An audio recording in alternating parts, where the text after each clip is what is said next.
SM Store, amanah dalam muamalah. Sebagaimana yang diketahui, Rasulullah dan para sahabatnya itu sering sekali merasa lapar. Bahkan Aisyah pun juga meriwayatkan keluarga Muhammad sejak tiba di Madinah tidak pernah dikenyangkan roti gandum selama 3 hari berturut-turut hingga beliau wafat. Hadis riwayat Bukhari Muslim. Nabi sendiri semenjak hijrah ke Madinah belum pernah Nabi itu 3 hari berturut-turut kenyang makan roti sampai kenyang warak, nggak pernah. Sehari 2 hari setelah itu nggak ada.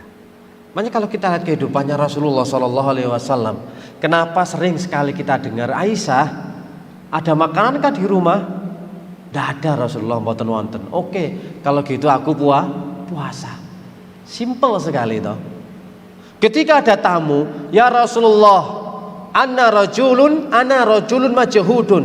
Aku ini adalah orang yang lapar, orang miskin, butuh untuk dijamu. Berikan aku jamuan makanan Rasulullah. Rasulullah tanya kepada istrinya. 9 istrinya menjawab tidak punya apa-apa kecuali air.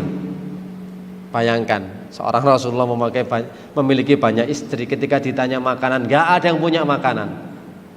Jadi kita harus tahu dulu bagaimana sejarah kronologisnya. Memang Nabi suka sampil, memang Nabi suka kambing gitu. Tapi itu sekali waktu, gak setiap saat, setiap waktu, enggak. Ya, ini contoh kalau memang Rasulullah seringlah lapar, gak ada makanan.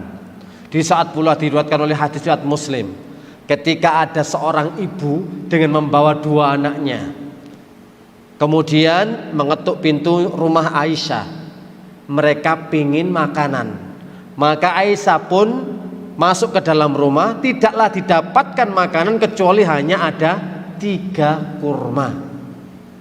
Maka Aisyah ditanya sama Rasulullah, ada apa wahai Aisyah? Ada orang minta, ada apa di rumah? Ada 3 kurma Rasul. Ya udah kasihkan, nggak apa-apa. Loh, padahal Rasulullah juga nggak ada makanan loh ya, cuma ada 3 kurma. Tapi ini sifat dari isarnya Rasulullah, mengedepankan orang lain daripada beliau dan keluarganya. Sama-sama kuat, istrinya kuat, suaminya juga kuat untuk isar, nggak apa-apa. Lah kalau kita misalkan kitanya kuat, istri masih kelaparan, anak kelaparan, ya jangan. Kalau semua sudah kompak, gimana dek? Boten nopo-nopo mas. Nah, ya wis kasihkan. Cuma 3 kurma loh ya, dibagi sama Aisyah. 1 diberikan kepada ibunya, 1 diberikan kepada 1 anaknya, dan 1-nya juga anaknya. 3 sudah. Nah, anak 2 ini lapar, langsung dimakan habis. Seorang ibu pun belajar isar. Maka seorang ibu itu pun tidak jadi memasukkan kurma ke dalam mulutnya karena melihat anaknya masih kelaparan. Dibagi jadi 2, dikasihkan kedua putrinya, dan dia pun juga enggak makan.